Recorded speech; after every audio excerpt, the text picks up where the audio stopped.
Hello dear students, welcome to my channel BK Munnalal. आज मैं आपको सिंथेसिस ऑफ सेंटेंसेस के अंतर्गत complex sentence by using adverb clause discuss करने वाला हूं। डियर स्टूडेंट्स, यदि अभी तक आप मेरे चैनल पर नए हों तो चैनल को सब्सक्राइब अवश्य कर लें, जिससे आप मेरे आने वाले हर वीडियो का नोटिफिकेशन प्राप्त कर सकें और उसका लाभ ले सकें। आइए शुरू करते हैं। Complex sentence why using adverb clause.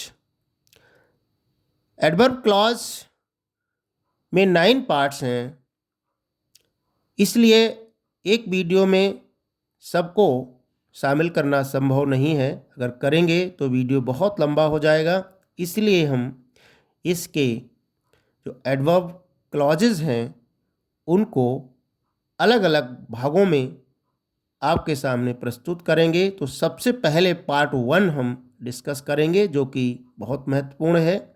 इसमें हम जानेंगे कि एडवर्ब क्लॉज क्या है और उसके लिए हमें किन किन एडवर्ब क्लॉजेस का प्रयोग, कौन कौन से एडवर्ब क्लॉजेस का प्रयोग करना पड़ेगा सिंपल कॉम्प्लेक्स सेंटेंस बनाने के लिए।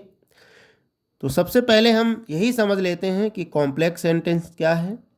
कॉम्प्लेक्स सेंटेंस वह वाक्य होता है जिसमें एक प्रधान वाक्य और एक या एक से अधिक आश्रित उपवाक्य होते हैं।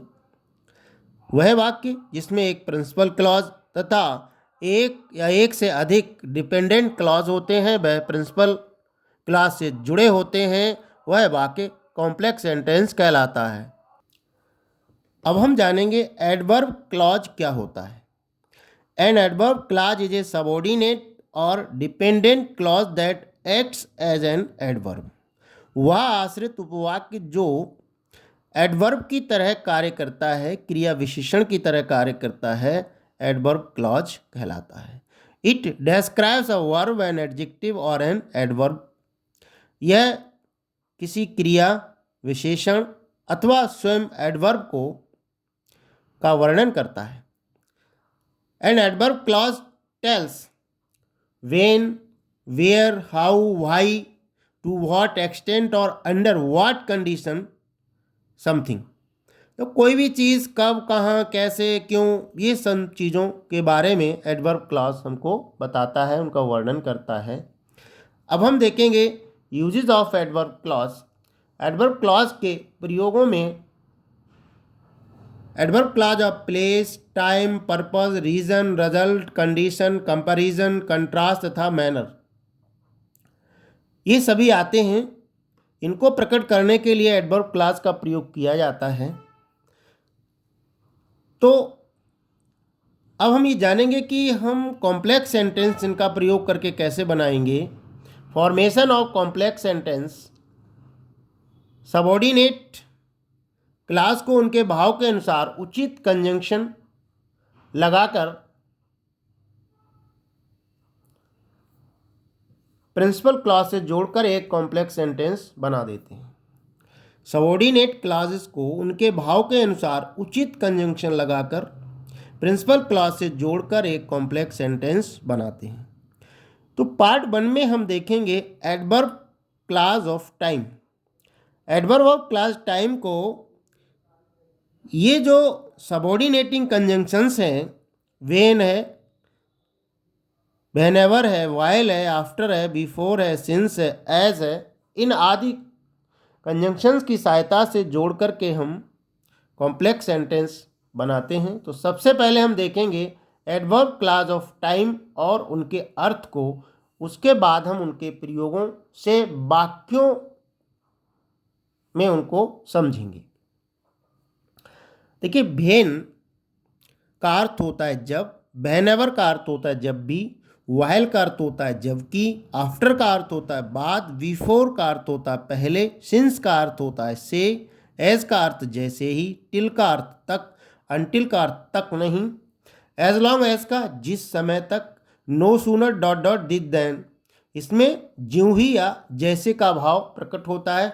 हार्डली डॉट डॉट व्हेन का प्रयोग करते हैं जहां पर इसका अर्थ निकलता है मुश्किल से।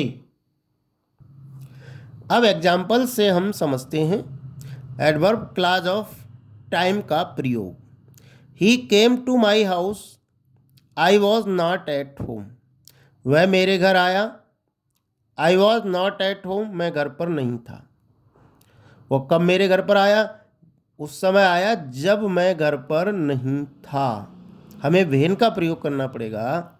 When he came to my house, जब वह मेरे घर आया, I was not at home, मैं घर पर नहीं था।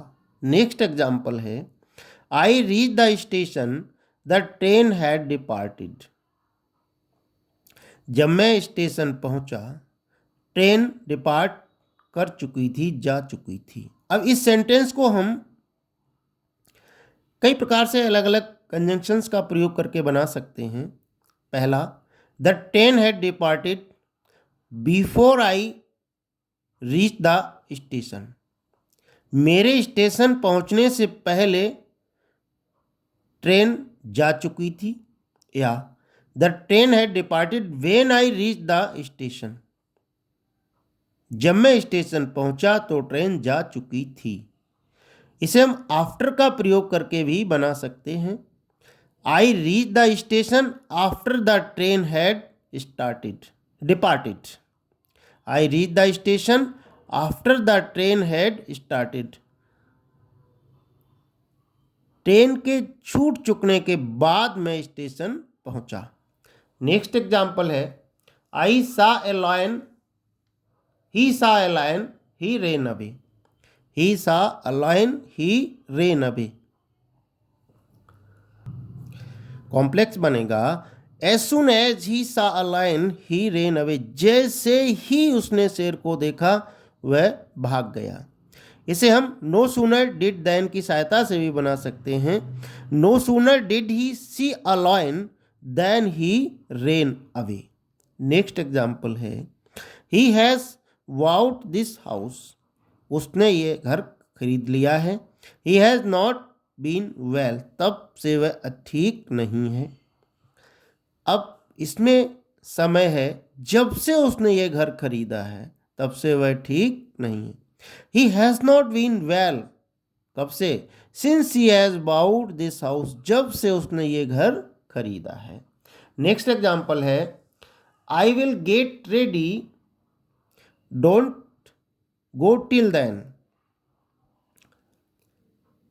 मैं तैयार हो जाऊंगा, तब तक मत जाइए। कब तक मत जाइए? जब तक मैं तैयार नहीं होता। कॉम्प्लेक्स बनेगा, don't go until I get ready. आशा है डियर स्टूडेंट्स ये वीडियो आपको पसंद आया होगा। पसंद आया हो तो लाइक करिए, शेयर कीजिएगा। वीडियो के अंत में डिस्क्रिप्शन बॉक्स में मैं सिंथेसिस के अन्य टॉपिक्स की लिंक दे दूंगा, वहां जाकर आप उनको अच्छे से तैयार कर सकते हैं। बने रहिए आपके अपने चैनल पीके मुन्नालाल में। Thanks for watching.